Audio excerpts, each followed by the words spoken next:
বাঙালিদের খুবই পছন্দের একটি খাবারের তালিকার মধ্যে কিন্তু এই যে বেগুন ভাজা আর এই যে দেখতে পাচ্ছেন একটা প্লেটার কতটা মজার আর লোভনীয় খাবার বলতে পারেন। ইফতারি পরে এরকম একটা প্লেটার হলে কিন্তু আর কোনো কথাই হবে না, তখন কিন্তু আর ভাজাভাজি এক সাইডে রেখে তারপরে হচ্ছে এই প্লেটারটাই আপনারা বেছে নেবেন।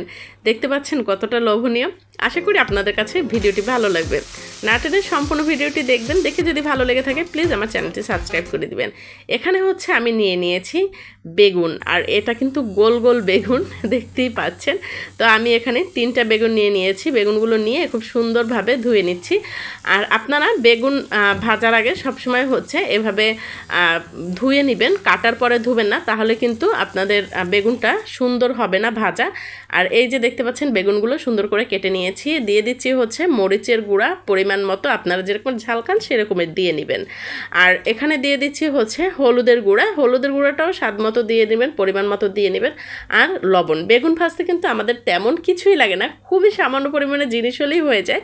তারপরেও অনেকের কমপ্লেন হচ্ছে বেগুন ভাজতে গেলে অনেকটা তেল লেগে যায়। আসলে না, এভাবে আপনারা বেগুন ভাজবেন, একবারে অল্প তেলের মধ্যে কিন্তু বেগুন ভাজা হয়ে যাবে। আপনারা দেখেই বুঝতে পারবেন, নামমাত্র তেলে বেগুন ভাজা। তো লবণ দিয়ে দিয়েছি স্বাদ মতো। আর এখানে হচ্ছে আমি সরিষার তেল দিয়ে দিচ্ছি, দেখতে পাচ্ছেন এখানে 1 চামচের মতো তেল দিয়ে দিয়েছি। আপনারা যখন ম্যারিনেট করবেন এই যে বেগুনগুলো, তখন হচ্ছে আপনারা সবসময় তেল দিয়ে নেবেন। এরকমের যদি ভাজার আগে আপনারা 1 চামচ তেল দিয়ে নিন, তাহলেই কিন্তু আপনাদের 1 কাপ পরিমাণে তেল বেঁচে যাবে, সত্যি কথা বলছি।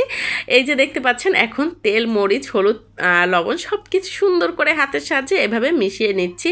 আসলে এটা একেবারেই সাধারণ একটা খাবার, তারপরও অনেকে কিন্তু বেগুন ভাজতে গেলে অতিরিক্ত তেলটা লেগে যায়। এভাবে ভাজলে কিন্তু একটু বেশি তেল লাগবে না। তো এই যে দেখতে পাচ্ছেন 5টা শুকনো মরিচ নিয়ে নিয়েছি।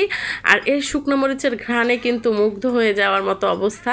কারণ হচ্ছে রোজার দিনে সারাদিনে না খেয়ে থেকে যদি সন্ধ্যার পরে এরকমের একটু মরিচ ভাজা, মরিচ ভর্তা, আলু ভর্তা আর হচ্ছে বেগুন ভাজা হয় গরম ভাতের সাথে, তাহলে কিন্তু আসলে যতই লোভনীয় আপনার বাসার টেবিলে ইফতারি থাকুক না কেন, এই খাবারটাই কিন্তু বেস্ট মনে হবে।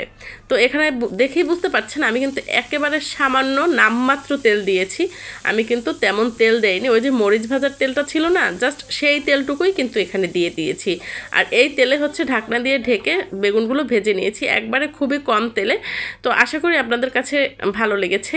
আর এই যে দেখতে পাচ্ছেন আমার কিন্তু প্লেটার রেডি। আসলে হচ্ছে অনেক ব্যস্ততার মধ্যে সম্পূর্ণ ভিডিও করা সম্ভব হয়নি, যার কারণে শর্টই করে ফেলেছি। আল্লাহ হাফেজ।